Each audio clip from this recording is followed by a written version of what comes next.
Toss അക്കാദമിയുടെ പുതിയൊരു വീഡിയോയിലേക്ക് എല്ലാവർക്കും സ്വാഗതം. ഇനി ഒരു 2 മാസമാണ് നമ്മളുടെ കയ്യിൽ സെറ്റ് എക്സാമിന് പഠിക്കാനായിട്ടുള്ളത്. അപ്പം ഈ ഒരു 2 മാസം നമ്മൾ ഫോക്കസ്ഡ് ആയിട്ട് ഇരിക്കുകയാണെങ്കിൽ നമ്മൾക്ക് എന്തായാലും ഈ ഒരു എക്സാം ക്രാക്ക് ചെയ്യാനായിട്ട് സാധിക്കും. അപ്പോൾ ഇതിലത്തെ ക്വസ്റ്റ്യൻസ് ഒക്കെ നോക്കുമ്പോഴും നമ്മൾക്ക് ഒരു ബേസിക് അണ്ടർസ്റ്റാൻഡിംഗ് ഉണ്ടെങ്കിൽ തന്നെ ഈസി ആയിട്ട് ചെയ്യാൻ പറ്റുന്ന ഒരു പാറ്റേണിലാണ് സെറ്റ് പരീക്ഷ നടക്കുന്നത്. അപ്പം ടോസ് അക്കാദമിയിലൂടെ ഈ ഒരു വീഡിയോയിലൂടെ നമ്മൾ സെറ്റ് ഇക്കണോമിക്സ് ആസ്പിരൻസിന് ഒരു സപ്പോർട്ടിംഗ് ആയിട്ടാണ് വന്നിരിക്കുന്നത്. അപ്പം നിങ്ങൾ ഏതൊരു വിഷയത്തിന് പ്രിപ്പയർ ചെയ്യുവാണെങ്കിലും ജസ്റ്റ് ടോസ് അക്കാദമിയുടെ യൂട്യൂബ് ചാനലിൽ പോയി കഴിഞ്ഞാൽ അവിടെ നമ്മൾക്ക് കാണാൻ പറ്റും. നിങ്ങൾക്ക് നിങ്ങളുടെ ആയിട്ടുള്ള വീഡിയോസ് കാണാൻ പറ്റും ട്ടോ. അപ്പം നമ്മൾക്ക് നമ്മളുടെ വീഡിയോയിലോട്ട് കടക്കാം. ഇത് ഒരു 2 മാസം കൊണ്ട് നിങ്ങൾക്ക് എങ്ങനെ സെറ്റ് ക്രാക്ക് ചെയ്യാം എന്നുള്ളതിനെ കുറിച്ചിട്ട് ഒരു ചെറിയൊരു ഹെൽപ്പാണ് ഇതിലൂടെ ചെയ്യുന്നത്. അപ്പം നമ്മളുടെ മൊത്തം സിലബസിനെ നമ്മൾ 4 ആയിട്ട് ഡിവൈഡ് ചെയ്യുവാണെങ്കിൽ ഒന്നാമത്തെ എന്ന് പറയുന്നത് ഒരു കോൺസെപ്റ്റ് ബിൽഡിംഗ് സ്ട്രാറ്റജിയാണ്. അതായത് ബേസിക് കോൺസെപ്റ്റ്സ് എല്ലാം പഠിക്കുക എന്നുള്ളതാണ് ഇതിൽ വരുന്നത്. ഫോർ എക്സാമ്പിൾ ഇൻകം ഇഫക്റ്റ് എന്താ, സബ്സ്റ്റിറ്റ്യൂഷൻ ഇഫക്റ്റ് എന്താ, റിവീൽഡ് പ്രിഫറൻസ് തിയറി എന്താ, ഇൻഡിഫറൻസ് കർവ് എന്താ, അങ്ങനെയുള്ള കുഞ്ഞു കുഞ്ഞു കോൺസെപ്റ്റുകൾ, മൾട്ടിപ്ലയർ എന്താ, ഇൻഫ്ലേഷൻ, അൺഎംപ്ലോയ്മെന്റ്, അങ്ങനെയുള്ള കാര്യങ്ങൾ. രണ്ടാമത്തെ ഫേസ് എന്ന് പറയുന്നത് നമ്മളുടെ ഒരു quantitative and research method strong ആക്കുന്നത്. അപ്പം ഇവിടെ നമ്മൾക്ക് ഒരുപാട് പേര് പറയുന്നുണ്ട് മാത്സ് അവർക്ക് കുറച്ച് വീക്കാണ്, കുറച്ച് കാലം കഴിഞ്ഞിട്ടാണ് അവർ സെറ്റ് എക്സാം എഴുതാൻ വരുന്നത്, അപ്പോൾ അതുകൊണ്ട് തന്നെ പഠിച്ച പ്രോബബിലിറ്റി ആണെങ്കിലും ഇൻ്റഗ്രേഷൻ, ഡിഫറൻസിയേഷൻ തുടങ്ങിയ ക്വസ്റ്റ്യൻസ് എല്ലാം മറന്നുപോയെന്ന്. അതിലൊന്നും പേടിക്കേണ്ട. ഈ തിയറി പാർട്ട് ആണ് ഈ ഒരു മാത്സ് ആണെങ്കിലും അതിന് തിയറട്ടിക്കൽ ആയിട്ടുള്ള ക്വസ്റ്റ്യൻസ് ആണ് കൂടുതലും വരുന്നത്. ഒരു 1-2 ചോദ്യങ്ങൾ മാത്രമാണ് മാത്തമാറ്റിക്കൽ ഓറിയന്റഡ് ആയിട്ട് വരുന്നത്. ഇനി അഥവാ നിങ്ങൾക്ക് അത് പഠിച്ചിട്ട് കിട്ടുന്നില്ലെങ്കിൽ അതിന് ഒരുപാട് സമയം കളയേണ്ട കാര്യമില്ല. അതിന് പകരം അത് അസോസിയേറ്റഡ് ആയിട്ടുള്ള തിയറീസ് പഠിക്കാനായിട്ട് ശ്രമിക്കുക. ഓക്കെ. പിന്നെ മൂന്നാമത്തെ ഒരു സെക്ഷൻ എന്ന് പറയുന്നത് ഇന്ത്യൻ ഇക്കോണമിയും കേരള ഇക്കോണമിയും അതുപോലെ തന്നെ ഗ്രോത്ത് ആൻഡ് ഡെവലപ്മെന്റിന്റെ പാർട്ടാണ്. അപ്പൊ ഇവിടെയൊക്കെ എന്ന് പറഞ്ഞാൽ നമ്മൾ കറണ്ട് അഫയേഴ്സ് കൂടുതലായിട്ട് ചോദിക്കുന്നതാണ്, അല്ലെങ്കിൽ കുറച്ചു കാലം മുമ്പ് വന്ന തീംസ്. ഇപ്പം VPG റാംജി എന്ന് പറഞ്ഞ് നമ്മളുടെ നരേഗനെ മാറ്റിയിട്ടുണ്ട് അല്ലേ. അപ്പൊ അത് എന്തുകൊണ്ടാണ്, അതിൽ വന്നിട്ടുള്ള ചില ഫീച്ചേഴ്സ്, അങ്ങനെയുള്ള കാര്യങ്ങളൊക്കെ ചോദിക്കാനായിട്ട് സാധ്യതയുണ്ട്. ഇനി അടുത്തൊരു ഇതെന്ന് പറയുന്നത് money, banking, financial, public finance, international trade എന്ന് പറയുന്ന ലാസ്റ്റത്തെ ഒരു യൂണിറ്റ് ആണ്. അതെന്ന് പറഞ്ഞാൽ കൂടുതലായിട്ടും അതിൽ തിയോറിറ്റിക്കൽ പാർട്സ് ആണ് വരുന്നത്.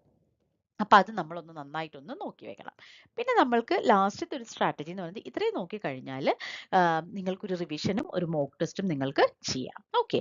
അപ്പൊ നമ്മൾ ഇനി ചെയ്യാൻ പോകുന്ന ഓരോ യൂണിറ്റിലും നമ്മൾ സ്ട്രെസ് ചെയ്യേണ്ട കുറച്ച് പോർഷൻസ് ഏതാണ് എന്നുള്ളതാണ് പറയാൻ പോകുന്നത്. അപ്പൊ കയ്യിലുള്ള സമയം വെച്ചിട്ട് നമ്മൾ ഈ ഒരു പോർഷൻസിന് കൂടുതൽ ഹൈലൈറ്റ് ചെയ്ത് പഠിക്കുകയാണെങ്കിൽ നമ്മൾക്കൊരു മാക്സിമം ക്വസ്റ്റ്യൻസ് നമ്മൾക്ക് സ്കോർ ചെയ്യാനായിട്ട് അറ്റംപ്റ്റ് ചെയ്ത് മാർക്ക് സ്കോർ ചെയ്യാനായിട്ട് സാധിക്കും. ഇപ്പൊ മൊഡ്യൂൾ 1 വരുമ്പം തിയറി ഓഫ് കൺസ്യൂമർ ബിഹേവിയർ ആണ് ആ യൂണിറ്റ്. അതിൽ നമ്മൾക്ക് യൂട്ടിലിറ്റി അനാലിസിസ്, ഇൻഡിഫറൻസ് കർവ്, അതുപോലെ തന്നെ Hicksian and Slutsky effect, revealed preference theory, choice and uncertainty പറഞ്ഞ കുറേ തിയറീസ് ഉണ്ട്. അത് ജസ്റ്റ് ഒന്ന് നന്നായിട്ടൊന്ന് നോക്കാനായിട്ട് ശ്രമിക്കുക. ഓക്കെ. അതുപോലെ തന്നെ പ്രീവിയസ് ഇയറിൽ വന്നിട്ടുള്ള ഇത് റിലേറ്റഡ് ആയുള്ള ചോദ്യങ്ങളൊക്കെ ഒന്ന് അറ്റംപ്റ്റ് ചെയ്യാനായിട്ട് ശ്രമിക്കാം. ഇനി മൊഡ്യൂൾ 2 പോകുമ്പം അത് പ്രൊഡക്ഷൻ ആൻഡ് കോസ്റ്റിന്റെ മൊഡ്യൂൾ ആണ്. അവിടെ നമ്മൾക്ക് തിയറി പ്രൊഡക്ഷൻ ഫംഗ്ഷൻ ഉണ്ട്, പിന്നെ കോബ് ഡഗ്ലസിന്റെ പ്രൊഡക്ഷൻ ഫംഗ്ഷൻ, ഈ പ്രൊഡക്ഷൻ ഫംഗ്ഷന്റെ ഒക്കെ അസംഷൻസ് ഒന്ന് ജസ്റ്റ് ഒന്ന് നോക്കി വെക്കുക. പിന്നെ cost theories, short run cost, long run cost, അതുപോലെ തന്നെ നമ്മളുടെ returns to scale, returns to factor, law of variable proportion, അങ്ങനെയുള്ള കുറച്ച് സാധനങ്ങളൊക്കെ ഒന്ന് നോക്കാൻ ശ്രമിക്കുക. പിന്നെ isoquant and isocost analysis എന്താണെന്ന് നോക്കുക. പിന്നെ technical progress, capital deepening, labour deepening, അങ്ങനെയുള്ള ടെക്നിക്കൽ പ്രോഗ്രസ്സുകളൊക്കെ ഒന്ന് നോക്കാനായിട്ട് ശ്രമിക്കുക. യൂണിറ്റ് 3ഉം 4ഉം എന്ന് പറയുന്നത് 3 എന്ന് പറയുന്നത് ഒരു ഇമ്പോർട്ടൻ്റ് ആയിട്ടുള്ള ഹെവി ആയിട്ടുള്ള ഒരു യൂണിറ്റ് ആണ്. അതിന്ന് പലപ്പോഴും ഒരു 2-3 ചോദ്യങ്ങളൊക്കെ ചോദിക്കാറുണ്ട്. പക്ഷെ 1-2 വർഷം ഇതിന്ന് ചോദ്യങ്ങൾ ഒന്നും വരാതിരുന്ന സിറ്റുവേഷൻസും ഉണ്ട്. പക്ഷെ അത് പറഞ്ഞിട്ട് നമ്മൾ ഈ ഒരു യൂണിറ്റ് ഒഴിവാക്കാനായിട്ട് പറ്റില്ല. ഈ മാർക്കറ്റ് സ്ട്രക്ചേഴ്സിനെ കുറിച്ചിട്ട് ഇമ്പോർട്ടൻ്റ് ആയിട്ട് നോക്കി വെക്കണം. അതിൽ perfect competition, monopoly, monopolistic, oligopoly, ഈ മോഡലുകളൊക്കെ ഒരു ചാർട്ട് പോലെ ഉണ്ടാക്കിയിട്ട് അത് എഴുതുവാണെങ്കിൽ നിങ്ങൾക്ക് ഈസി ആയിട്ട് മനസ്സിലാക്കാനായിട്ട് സാധിക്കും. പിന്നെ കൊർണോ, ബർട്രൻഡ് സ്റ്റാക്കിൾബർഗ്, അതുപോലെ തന്നെ king demand curve model, cartel, collision, non collision, അങ്ങനെയുള്ള കുഞ്ഞു കുഞ്ഞു കോൺസെപ്റ്റുകളൊക്കെ ഒന്ന് നോക്കാനായിട്ട് ശ്രമിക്കുക. അതുപോലെ റിയാക്ഷൻ കർവ് അപ്രോച്ച്, ഈ കൊർണോട്ട് ആൻഡ് ബർട്രൻഡിൽ വരുമ്പം അത് എന്ത് കോൺസെപ്റ്റിനെയാണ് അവർ നോക്കുന്നത്. ഇപ്പം കൊർണോട്ട് ആണെങ്കിൽ പ്രൈസ് ആണോ ക്വാണ്ടിറ്റി ആണോ, അത് കൊർണോട്ട് ആണെങ്കിൽ ഇവിടെ ക്വാണ്ടിറ്റിയും ബർട്രൻഡ് പ്രൈസും ആണ്. അപ്പോൾ അത് എന്താണെന്നുള്ളതൊന്ന് നോക്കി വെക്കുക. ഓക്കെ. പിന്നെ ആ യൂണിറ്റിലെ മൊഡ്യൂൾ 4ലോട്ട് പോകുമ്പം വെൽഫെയർ ഇക്കണോമിക്സ് ആണ്. അപ്പം പല സ്കോളേഴ്സും പല തിയറീസ് കൊണ്ടുവന്നിട്ടുണ്ട്, തിയറി ഓഫ് ഡിസ്ട്രിബ്യൂഷനെ കുറിച്ചും വെൽഫെയറിനെ കുറിച്ചിട്ടും. അതൊന്ന് നോക്കാനായിട്ട് ശ്രമിക്കുക. റിക്കാർഡോ, മാർക്സ്, കലക്കെ, പിന്നെ ജനറൽ ഇക്വിലിബ്രിയം മോഡൽസ്, അതുപോലെ തന്നെ വെൽഫെയർ ക്രൈറ്റീരിയൻ ആയിട്ടുള്ള Kaldor Higgs, arrows impossibility, moral Hazard, adverse selection problem തുടങ്ങിയ, മാർക്കറ്റ് ഫോർ ലെമൺസ് തുടങ്ങിയ കുറച്ച് കോൺസെപ്റ്റ്സുകൾ ഇതിൽ നോക്കാനായിട്ട് ശ്രമിക്കാം. ഓക്കെ. ഇനി നമ്മൾ അടുത്തത് വരുന്നത് മാക്രോ ഇക്കണോമിക്സ് ആണ്. മാക്രോ ഇക്കണോമിക്സ് എന്ന് പറയുമ്പം അത് കുറച്ചും കൂടെ ഒരു അഗ്രിഗേറ്റ് ലെവലിൽ നോക്കുന്ന ഒരു യൂണിറ്റ് ആണ്. അതിൽ നമ്മൾ ഫസ്റ്റ് യൂണിറ്റ് എന്ന് പറയുന്നത് നാഷണൽ ഇൻകം അക്കൗണ്ടിങ്ങും, അതുപോലെ classical theory, Keynesian theory, ISLM, Mundell Fleming model, ഇതെല്ലാം അതിൽ വരുന്നുണ്ട്. അപ്പം ഈ ഒരു യൂണിറ്റിൽ ആക്ച്വലി നമ്മൾ കൂടുതൽ സ്ട്രെസ് കൊടുക്കേണ്ട ഭാഗം എന്ന് പറഞ്ഞാൽ നാഷണൽ ഇൻകം എന്താണെന്ന് നോക്കണം, അതുപോലെ ക്ലാസിക്കലിന്റെ അസംഷൻസും കിനീഷ്യന്റെ അസംഷൻസും നോക്കുക, പിന്നെ ISLM മോഡൽ ഒന്ന് നോക്കി വെക്കുക. ഓക്കെ, അത് ഭയങ്കര ഇമ്പോർട്ടൻ്റ് ആണ്. അത് ചില സമയങ്ങളിൽ ചോദ്യം വരാതിരിക്കാം, പക്ഷെ അതൊന്ന് അറിഞ്ഞു വെച്ചിരിക്കുന്നത് നല്ലതായിരിക്കും. IS കർവ് എന്തിനെ കാണിക്കുന്നു, LM കർവ് എന്തിനെ കാണിക്കുന്നു, അതുപോലെ തന്നെ അതിന്റെ കർവ് ഷിഫ്റ്റ് എന്തിനെ കാണിക്കുന്നു എന്നുള്ള കാര്യങ്ങൾ. പിന്നെ മറ്റ് മൊഡ്യൂൾസ് നോക്കുവാണെങ്കിൽ രണ്ടാമത്തെ മൊഡ്യൂൾ എന്ന് പറയുന്നത് കൺസംഷൻ തിയോറീസ് ആണ്. അതിൽ ആബ്സല്യൂട്ട് ഇൻകം ഉണ്ട്, പെർമനന്റ് ഇൻകം ഉണ്ട്, റിലേറ്റീവ് ഇൻകം ഉണ്ട്, ലൈഫ് സൈക്കിൾ ഹൈപ്പോത്തസിസ് ഉണ്ട്. ഇത് നിങ്ങൾ എങ്ങനെയാണ് പഠിക്കേണ്ടതെന്ന് വെച്ചാൽ ഓരോ തിയോറി എടുക്കുക, അത് കൊണ്ടുവന്ന ആളുടെ വർഷം, അത് മെയിൻ ആയിട്ട് ആ തിയറിയുടെ ഇമ്പോർട്ടൻറ്റ് പോയിന്റ് അത് നോക്കി വെക്കുക. പിന്നെ യൂണിറ്റ് 3 എന്ന് പറയുന്നത് investment theory, business cycle model, inflation, unemployment, Phillips curve, Okun's law തുടങ്ങിയതാണ്. യൂണിറ്റ് 4ലോട്ട് പോകുമ്പം അത് school of macroeconomic thought ആണ്. അത് ആക്ച്വലി ഒരു ടേബിൾ ഫോമാറ്റിൽ നിങ്ങൾ ആക്കുവാണെങ്കിൽ അത് നിങ്ങൾക്ക് ഭയങ്കര ഹെൽപ്ഫുൾ ആയിരിക്കും പഠിക്കാനായിട്ട്. പിന്നെ ക്വാണ്ടിറ്റേറ്റീവ് മെത്തേഡ്സിലോട്ട് വരുമ്പം നമ്മളുടെ സ്റ്റാറ്റിസ്റ്റിക്സ് ഉണ്ട്, മാത്സ് ഉണ്ട്, ഇക്കണോമെട്രിക്സ് ഉണ്ട്, റിസർച്ച് ഉണ്ട്. ഇതാണ് 4 യൂണിറ്റുകൾ ക്വാണ്ടിറ്റേറ്റീവ് മെത്തേഡ്സിൽ വന്നിരിക്കുന്നത്. ഇപ്പം ആദ്യത്തെ യൂണിറ്റ് എന്ന് പറയുന്നത് mean, median, mode, GM, standard deviation, correlation, regression, അതുപോലെ പ്രോബബിലിറ്റി, ബേസ് തിയറം. പ്രോബബിലിറ്റി ഭയങ്കര ഇമ്പോർട്ടൻ്റ് ആണ്. അതിൽ അഡീഷൻ റൂൾ, മൾട്ടിപ്ലിക്കേഷൻ റൂൾ തുടങ്ങിയ സാധനങ്ങൾ. പിന്നെ നമ്മൾ യൂണിറ്റ് 2ലോട്ട് വരുമ്പോൾ matrix algebra, determinants, input output analysis, linear programming, differentiation, integration, അത് നോക്കിയേക്കാം. അടുത്ത യൂണിറ്റ് എന്ന് പറയുന്നത് ഇക്കണോമെട്രിക് മോഡൽസ് ആണ്. അതിൽ നമ്മൾ പ്രധാനമായിട്ടും നോക്കേണ്ടത് ഓട്ടോ കോറിലേഷൻ, ഹെറ്ററോസ്കെഡാസിറ്റി, മൾട്ടിക്കൊളിനിയാരിറ്റി. ഇത് മൂന്നെണ്ണത്തിൻ്റെയും എന്തുകൊണ്ട് വരുന്നു, അതിൻ്റെ കോൺസിക്വൻസസ് എന്താ, അതിൻ്റെ റെമഡിയൽ മെഷേഴ്സ് എന്താ, അത് എന്താണ് എന്നുള്ളത് നോക്കി വെക്കാം. Okay, goes Marco theorem, blue property, ആ കാര്യങ്ങളൊക്കെ. പിന്നെ അടുത്ത യൂണിറ്റിലോട്ട് വരുമ്പോൾ നമ്മളുടെ ഹൈപ്പോത്തസിസ് ടെസ്റ്റിംഗ്, അങ്ങനെയുള്ള കാര്യങ്ങളൊക്കെയാണ്. ഹൈപ്പോത്തസിസ് ടെസ്റ്റിംഗ് ഉണ്ട്, T test, F test, Chi-square test, ഓരോ ടെസ്റ്റുകൾ എന്തിനെയാണ് കാണിക്കുന്നത്, അങ്ങനെയുള്ള കാര്യങ്ങൾ. പിന്നെ random sampling, probability sampling, non probability sampling method, അതിനെ കുറിച്ചിട്ടൊക്കെയാണ് ഉള്ളത്. ഓക്കെ, അതാണ് ഈ റിസർച്ച് മെത്തഡോളജിയിൽ വരുന്നത്. പിന്നെ നമ്മൾ അടുത്ത യൂണിറ്റിലോട്ട്, 4th യൂണിറ്റിലോട്ട് പോകുമ്പോൾ ഇന്ത്യൻ ആൻഡ് കേരള ഇക്കോണമിനെ കുറിച്ചിട്ടാണ്. അതിൽ തന്നെ growth and development, structural change, poverty, ഇതിൻ്റെയൊക്കെ റീസെൻ്റ് ആയിട്ടുള്ള വാല്യൂസ് നോക്കി വെക്കാനായിട്ട് ശ്രമിക്കാം. ഓക്കെ, ഇക്കണോമിക് റിഫോംസ് എന്നുള്ള കാര്യങ്ങൾ. പിന്നെ നമ്മൾ കേരള ഇക്കോണമിയിലോട്ട് വരുമ്പം നമ്മളുടെ കേരള മോഡൽ ഓഫ് ഡെവലപ്മെന്റ്, അതുപോലെ തന്നെ മൈഗ്രേഷൻ, ഏർബണൈസേഷൻ, ഫിസ്ക്കൽ ഇഷ്യൂസ്, പിന്നെ ഡീസെൻട്രലൈസേഷൻ തുടങ്ങിയ കാര്യങ്ങളൊക്കെ നോക്കണം. അത് ഇതിൻ്റെ എല്ലാറ്റിൻ്റെയും റീസെൻ്റ് ആയിട്ടുള്ള ഇൻഫർമേഷൻ നോക്കാനായിട്ട് ശ്രമിക്കണം. പിന്നെ നമ്മൾ നെക്സ്റ്റ് യൂണിറ്റിലോട്ട് വരുമ്പോൾ ഡെവലപ്മെന്റ് ഇക്കണോമിക്സിൽ പ്രധാനമായിട്ടും നമ്മൾക്ക് HDI, അതുപോലെ PQLI, അതായത് ഫിസിക്കൽ ക്വാളിറ്റി ലൈഫ് ഇൻഡെക്സ്, അതെങ്ങനെയാണ് കാൽക്കുലേറ്റ് ചെയ്യുന്നത്. പിന്നെ ഈ ഡെവലപ്മെന്റ് ഇക്കണോമിക്സിൽ വരുന്ന models, Harrod Domar growth model, Solow model, Lewis model, ഇതിൻ്റെയൊക്കെ ഫീച്ചേഴ്സ് ഒന്ന് നോക്കി വെക്കാനായിട്ട് ശ്രമിക്കാം. അപ്പോൾ നിങ്ങൾക്ക് നല്ല രീതിയിൽ പഠിച്ചിട്ട് ഇത് മനസ്സിൽ നിൽക്കുന്നില്ല എന്നുണ്ടെങ്കിൽ ഒട്ടും പേടിക്കേണ്ട, ഇതിൻ്റെയൊക്കെ ഫീച്ചേഴ്സ് ഒന്ന് നന്നായിട്ടൊന്ന് പഠിച്ചു വെക്കാനായിട്ട് ശ്രമിക്കണം. ഓക്കെ. പിന്നെ നമ്മൾ ലാസ്റ്റ് യൂണിറ്റ് ആയിട്ടുള്ള മണി, ബാങ്കിങ് ആൻഡ് ട്രേഡ്, ഇതിലോട്ട് വരുമ്പം ഇതിൽ കുറേ തരത്തിലുള്ള തിയോറീസ് വരുന്നുണ്ട്. ഇതിൽ ഓരോ യൂണിറ്റ് എന്ന് പറയുന്നതും ഓരോ സെക്ഷനാണ്. മറ്റേ മൈക്രോ മാക്രോ എന്നൊക്കെ പറഞ്ഞാൽ എല്ലാ യൂണിറ്റും ഇന്റർ കണക്റ്റഡ് ആയിരുന്നു. പക്ഷേ 6th യൂണിറ്റിലോട്ട് വരുമ്പം അങ്ങനെയല്ല. ഇപ്പം മണി ആൻഡ് ബാങ്കിങ് എന്ന് പറഞ്ഞാൽ അത് മണി ആൻഡ് ബാങ്കിങ്ങിന്റെ യൂണിറ്റിൽ അതിനെക്കുറിച്ച് മാത്രമുള്ള കാര്യങ്ങളാണ് ആ മൊഡ്യൂളിൽ പറയുന്നത്. ഇപ്പം കുറേ തിയറീസ് ഉണ്ട്. Fisher's theory, Keynesian theory of money, അതുപോലെ തന്നെ Friedman, Baumol, quantity theory of money, എന്താ restatement of quantity theory of money, അങ്ങനെയുള്ള ഈ കോൺസെപ്റ്റ്സ് ഉണ്ടല്ലോ, അതൊന്ന് നന്നായിട്ട് നോക്കി വെക്കാനായിട്ട് ശ്രമിക്കാം. അതേ യൂണിറ്റിൽ തന്നെയുള്ള നമ്മളുടെ അടുത്തതാണ് ഈ പബ്ലിക് ഫൈനാൻസ് എന്ന് പറയുന്നത്. പബ്ലിക് ഫൈനാൻസിലോട്ട് വരുമ്പോൾ ടാക്സേഷൻ, പബ്ലിക് ഡെറ്റ്, അത് പബ്ലിക് ഡെറ്റ് തന്നെ നമ്മൾക്ക് പല കാറ്റഗറീസ് ഉണ്ട്. അതൊന്ന് നോക്കി വെക്കുക. പിന്നെ ഇതിൻ്റെയൊക്കെ നമ്മളിപ്പോൾ ഇന്ത്യൻ ഇക്കോണമിയിൽ നമ്മൾ കറണ്ട് സ്റ്റാറ്റിസ്റ്റിക്സ് നോക്കുമെന്ന് പറഞ്ഞെങ്കിലും അതുപോലെ തന്നെ ഈ പബ്ലിക് ഫൈനാൻസിലും കറണ്ട് സ്റ്റാറ്റിസ്റ്റിക്സ് ഒന്ന് ജസ്റ്റ് ഒന്ന് നോക്കി വെക്കാനായിട്ട് ശ്രമിക്കുക കേട്ടോ. റവന്യൂ ഡെഫിസിറ്റ് എത്രയാ, ബഡ്ജറ്റ് ഡെഫിസിറ്റ് എത്രയാ, ഫിസിക്കൽ ഡെഫിസിറ്റ് എത്രയാ, അങ്ങനെയുള്ള കാര്യങ്ങളൊക്കെ. പിന്നെ ഈ ഫൈനാൻസ് കമ്മീഷൻ, ഇപ്പൊ ആരാണ് അതിന്റെ ചെയർമാൻ, അവരുടെ ഫീച്ചേഴ്സ് എന്തൊക്കെയാണ്, അതുപോലെ തന്നെ ഇമ്പോർട്ടൻ്റ് ആയിട്ട് നോക്കേണ്ടതാണ് പ്ലാനിംഗ് കമ്മീഷൻ. അത് ആ 5 ഇയർ പ്ലാൻസ് ഒക്കെ ഉണ്ടല്ലോ, അത് നമ്മൾ ഇന്ത്യൻ ഇക്കോണമിയിൽ ജസ്റ്റ് ഒന്ന് കവർ ചെയ്യണം കേട്ടോ. അതുപോലെ തന്നെ ഇപ്പോൾ വരുമ്പോഴാണ് നീതി ആയോഗിന്റെ ഫീച്ചേഴ്സ്, അങ്ങനെയുള്ള കാര്യങ്ങളൊക്കെ നോക്കണം. പിന്നെ ഈ താഴെ അടുത്ത യൂണിറ്റ് ആണ് ഇതിൽ ഇന്റർനാഷണൽ ട്രേഡ് എന്ന് പറയുന്നത്. ഈ ഇന്റർനാഷണൽ ട്രേഡിലോട്ട് വരുമ്പോൾ റിഗാർഡിയൻ തിയറി, ഹെക്സറൂലിയൻ തിയറി, പിന്നെ Rolls of IMF, world bank, balance of payment account, ഇതൊക്കെ നോക്കണം. പിന്നെ അതുപോലെ തന്നെ ഇതിലൊരു പ്രധാന ഇതെന്ന് പറയുന്നത് എൻവയോൺമെന്റൽ എക്കണോമിക്സ് എന്ന് പറഞ്ഞിട്ട് ആ യൂണിറ്റിൽ നമ്മൾ മെയിനായിട്ട് നോക്കേണ്ടത് ഈ വാല്യുവേഷൻ ആൻഡ് മെത്തേഡ്സ് ഉണ്ട്. പലതരത്തിലുള്ള മെത്തേഡിൽ കൂടെ നമ്മൾക്ക് എൻവയോൺമെന്റിന്റെ ഇതിന് മെഷർ ചെയ്യാനായിട്ട് സാധിക്കും. അതൊന്ന് ജസ്റ്റ് ഒന്ന് നോക്കി വെക്കുക. അത് ഭയങ്കര ഇമ്പോർട്ടൻ്റ് ആണ് കേട്ടോ. അപ്പോൾ ഇത്രയാണ് നമ്മൾക്ക് യൂണിറ്റ് വൈസ് നമ്മൾക്ക് പ്രിപ്പയർ ചെയ്യാനായിട്ട് ഉള്ളത്. ഇനി നമുക്ക് കുറച്ച് MCQs ഒന്ന് നോക്കാം. ഓക്കെ, അപ്പോൾ നമ്മൾ ഇതിൽ കുറച്ച് MCQs ആണ് ഇട്ടിരിക്കുന്നത്. കൂടുതൽ വീഡിയോസ് സെറ്റിന്റെ പ്രിപ്പയർ ചെയ്യാനായിട്ട് ഹെൽപ്ഫുൾ ചെയ്യുന്ന കുറേ വീഡിയോസ് നമ്മൾ യൂട്യൂബിൽ അപ്ലോഡ് ചെയ്തിട്ടുണ്ട്. അപ്പോൾ ജസ്റ്റ് അതൊക്കെ ഒന്ന് കാണാനായിട്ട് ശ്രമിക്കാം. ഓക്കെ, അപ്പോൾ ഒന്നാമത്തെ ചോദ്യം എന്ന് പറയുന്നത് the Slutsky equation decomposes the effect of price change into. ഇതാണ് ചോദ്യം. സ്ലട്സ്കിയുടെ ഇക്വേഷൻ പ്രകാരം പ്രൈസ് ചേഞ്ചിന്റെ ഇഫക്റ്റിനെ എങ്ങനെയാണ് കാറ്റഗറൈസ് ചെയ്യുന്നത്? അപ്പോൾ ഒരു സാധനത്തിന്റെ വില മാറുമ്പം അതിന്റെ ഇഫക്റ്റിനെ നമ്മൾ രണ്ടായിട്ടാണ് കാറ്റഗറൈസ് ചെയ്യുന്നത്. അതെന്തൊക്കെയാണ് എന്നുള്ളതാണ് ചോദ്യം. ഒന്ന് യൂട്ടിലിറ്റി ആൻഡ് ഇൻകം ഇഫക്റ്റ്, രണ്ട് സബ്സ്റ്റിറ്റ്യൂഷൻ ആൻഡ് ഇൻകം ഇഫക്റ്റ്, മൂന്ന് മാർജിനൽ ആൻഡ് ആവറേജ് ഇഫക്റ്റ്, നാല് ടോട്ടൽ ആൻഡ് പാർഷ്യൽ ഇഫക്ട്സ്. അപ്പം ഇവിടെ നമ്മൾ അറിഞ്ഞിരിക്കേണ്ട പ്രധാന കാര്യങ്ങൾ എന്ന് പറഞ്ഞാൽ എന്താണ് പ്രൈസ് ഇഫക്റ്റ് എന്നുള്ളതാണ്. പ്രൈസ് ഇഫക്റ്റ് എന്ന് പറയുന്നത് ഒരു സാധനത്തിന്റെ വില മാറുമ്പോൾ അത് കൂടുകയോ കുറയുകയോ ചെയ്തോട്ടെ, അത് മൂലം ക്വാണ്ടിറ്റി ഡിമാൻഡിൽ വരുന്ന ചേഞ്ചിനെയാണ് നമ്മൾ എന്ത് പറയുന്നത്? പ്രൈസ് ഇഫക്റ്റ് എന്ന് പറയുന്നത്.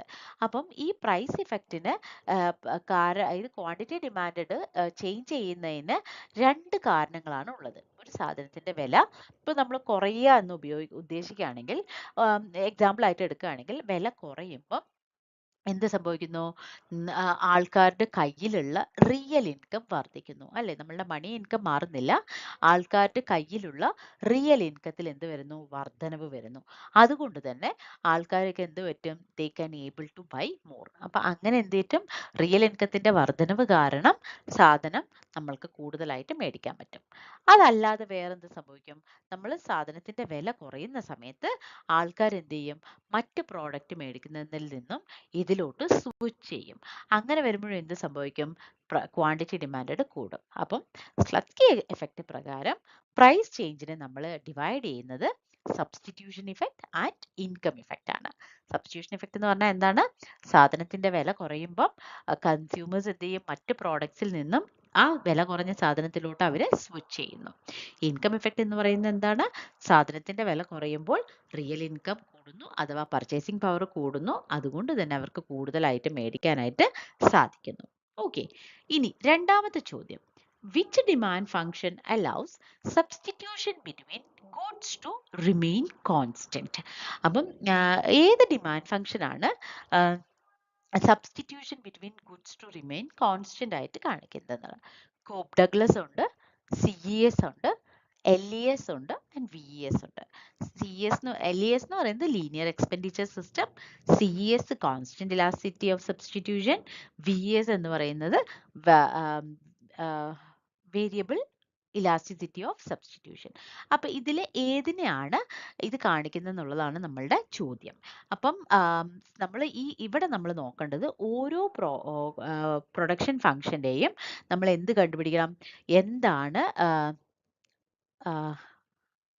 എന്താണ് അതിന്റെ പുതിയ അതിന്റെ ഫീച്ചേഴ്സ് എന്നുള്ളത് കണ്ടുപിടിക്കണം. ഓക്കെ, അപ്പം നമ്മളിപ്പം CES എന്ന് പറഞ്ഞാൽ എന്താ, കോൺസ്റ്റന്റ് ഇലാസ്റ്റിസിറ്റി ഓഫ് സബ്സ്റ്റിറ്റ്യൂഷൻ ആണ്. കോൺസ്റ്റന്റ് ഇലാസ്റ്റിസിറ്റി ഓഫ് സബ്സ്റ്റിറ്റ്യൂഷൻ എന്ന് പറയുന്നത് എന്താ, ഒരു സാധനം ഒരു ഡിമാൻഡ് ഫംഗ്ഷൻ എന്ത് ചെയ്യുന്നു, ആ ഗുഡ്സിന്റെ സബ്സ്റ്റിറ്റ്യൂഷൻ എപ്പോഴും എന്തായിരിക്കും, കോൺസ്റ്റന്റ് ആയിരിക്കും. ഇലാസ്റ്റിസിറ്റി ഓഫ് സബ്സ്റ്റിറ്റ്യൂഷൻ എന്ന് പറയുന്നത് എപ്പോഴും കോൺസ്റ്റന്റ് ആയിരിക്കും.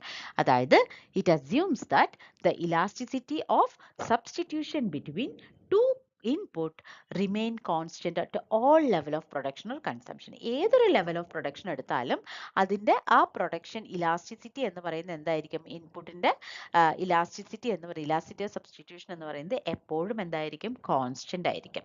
ഓക്കെ, അപ്പം നമ്മളിവിടെ വേറൊരു കാര്യം നോക്കേണ്ടത്, VES-ലും കോപ്പ് ഡഗ്ലസിലും LES-ലും ഇലാസ്റ്റിസിറ്റി ഓഫ് സബ്സ്റ്റിറ്റ്യൂഷൻ എങ്ങനെയാണ് എന്നുള്ളത് ഒന്ന് നോക്കി വെക്കണം. ഓക്കെ, അപ്പം അത് ഈ ഒരു യൂണിറ്റിൽ നിന്ന് ഇങ്ങനെയുള്ള ചോദ്യങ്ങൾ നിങ്ങൾ പ്രതീക്ഷിക്കാവുന്നതാണ്. ഇനി അടുത്തത് അതേ യൂണിറ്റിൽ തന്നെയാണ്. In Cobb Douglas production function sum of the exponents, അതായത് ആൽഫ പ്ലസ് ബീറ്റ എപ്പോഴും കൂട്ടുമ്പോൾ എന്താണ് കിട്ടുന്നതെന്നാണ് ചോദ്യം. അത് എപ്പോഴും എന്താ വരുന്നത്, ആൽഫ പ്ലസ് ബീറ്റ എപ്പോഴും നമ്മൾക്ക് കോൺസ്റ്റന്റ് റിട്ടേൺസ് ടു സ്കെയിൽ ആണ്. Okay, so L raise to alpha K raise to beta എന്ന് പറയുന്നത് നമ്മൾ അതിന്റെ ആൽഫയും ബീറ്റയും ആഡ് ചെയ്ത് കഴിഞ്ഞാൽ നമ്മൾക്ക് എന്ത് കിട്ടും, കോൺസ്റ്റന്റ് റിട്ടേൺസ് ടു സ്കെയിൽ ആണ് കിട്ടുന്നത്. ഇനി alpha plus beta greater than 1 ആണെങ്കിൽ increasing returns, alpha plus beta less than 1 ആണെങ്കിൽ അവിടെ വരുന്നത് ഡിക്രീസിംഗ് റിട്ടേൺസ് ആണ്. ഇനി അടുത്തൊരു ചോദ്യം, technical progress that races labour productivity is known as. ഏത് ടെക്നിക്കൽ പ്രോഗ്രസ് ആണ് which shows that it raises labor productivity. Labor productivity technical progress വരുമ്പം labor productivity കൂടും എന്ന് പറഞ്ഞ മെത്തേഡ് ഏതാണെന്നാണ് ചോദിക്കുന്നത്. അത് ഹാരോഡ് ന്യൂട്രൽ ടെക്നിക്കൽ പ്രോഗ്രസ് ആണ്. അതെന്ന് പറയുന്നത് ഒരു ലേബർ ഓഗ്മെന്റിംഗ് ടെക്നിക്കൽ ചേഞ്ച് ആണ്. It means that technology increases labour efficiency while capital remain unchanged. Capital change ചെയ്യാതെ ടെക്നോളജി വന്നു കഴിഞ്ഞാൽ എന്ത് സംഭവിക്കുന്നു, ലേബറിന്റെ എഫിഷ്യൻസി കൂട്ടുമെന്നാണ് Harrod neutral technical progress theory പറയുന്നത്. ഇനി the Cournot model assumes firms compete through. Cournot മോഡലിൽ എപ്പോഴും എന്താണ്, firms always compete through output. Price വരുമ്പോൾ ഏതാ വരുന്നത്, ബർട്രൻഡ് മോഡൽ. ബർട്രൻഡ് മോഡലിലാണ് എന്ത് പറയുന്നത്, ഫേംസ് എപ്പോഴും കോമ്പീറ്റ് ത്രൂ പ്രൈസസ് എന്ന് പറയുന്നത്. ഓക്കെ, അപ്പോൾ കൊർണോട്ടിൽ എപ്പോഴും നമ്മൾ രണ്ട് ഫേംസ് ആണുള്ളത്. അവരെപ്പോഴും എപ്പോഴും ഓപ്പറേറ്റ് ചെയ്യുന്ന ഒരു ഐഡന്റിക്കൽ മാർക്കറ്റിലാണ്. അവിടെ അവരെപ്പോഴും എന്ത് ചെയ്യുന്നു, they always tend to compete to choose the output quantity or based on the output quantity. ഇനി the kinked demand curve is associated with. ഏത് മാർക്കറ്റ് സ്ട്രക്ചറുമായിട്ടാണ് ഈ kinked demand curve model associate ചെയ്തിരിക്കുന്നത് എന്നുള്ളതാണ് ചോദ്യം. അതിന്റെ ഉത്തരം എന്ന് പറയുന്നത് ഒലിഗോപ്പൊളിയാണ്. കാരണം ഒലിഗോപ്പൊളി മാർക്കറ്റിലാണ് നമ്മൾക്ക് എന്ത് വരുന്നത്, ഫേംസ് തമ്മിൽ ഒരു കോമ്പറ്റീഷൻ, ഭയങ്കര കോമ്പറ്റീഷൻ വിത്ത് ഫ്യൂ ഫേംസ്, വളരെ കുറച്ച് ഫേംസേ മാർക്കറ്റിലുള്ളൂ, അവർ തമ്മിലുള്ള ഒരു കോമ്പറ്റീഷൻ വരുന്നത്. ഇത് കൊണ്ടുവന്നത് പോൾ എം സ്ക്വീസി എന്ന് പറയുന്ന ഒരു ഇക്കോണമിസ്റ്റ് ആണ്. ഇതിൽ നമ്മൾ ഈ ഒരു മോഡലിലൂടെ ഒലിഗോപ്പൊളി മാർക്കറ്റിലെ പ്രൈസ് റിജിഡിറ്റിനെ കുറിച്ചിട്ടാണ് നമ്മൾ എന്തെന്ന് എക്സ്പ്ലെയിൻ ചെയ്യുന്നത്. ഓക്കെ, അപ്പൊ ഇവിടെ പറയുന്നത് firms are reluctant to change the price because rivals react asymmetrically. ഫേംസിന് ഒരിക്കലും അവരെന്ത് ചെയ്യില്ല, വില ചേഞ്ച് ചെയ്യാനായിട്ട് ശ്രമിക്കില്ല. കാരണം എന്താന്ന് വെച്ചാൽ അവരുടെ ഒപ്പോണൻസ് അതിന് എപ്പോഴും ഒരുപോലെയല്ല അതിന് റെസ്പോണ്ട് ചെയ്യുക.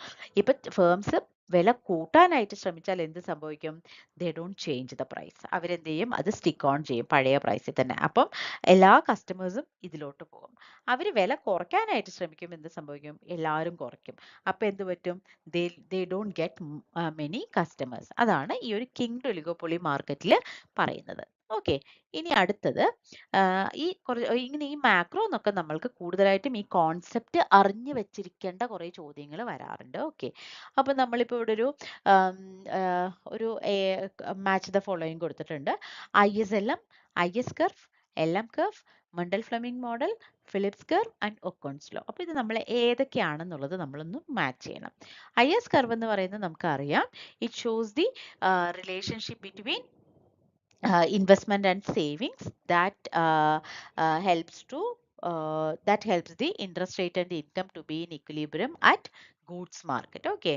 Or IS curve shows the various combination of interest rate and income that leads the goods market to be in equilibrium. അപ്പോൾ IS curve എന്ന് പറയുന്നത് investment and saving which shows the goods market to be in equilibrium. LM curve എന്ന് പറയുന്നത് എന്താ? LM curve എന്ന് പറയുന്നത് it shows the various combination of interest rate and income that make money market in equilibrium. LM curve എന്ന് പറയുന്നത് liquidity preference money supply curve ആണ്. Okay. ഇനി Mandal Fleming model എന്ന് പറയുന്നത് IS curve in open economy model ആണ് Mandal Fleming model എന്ന് പറയുന്നത്.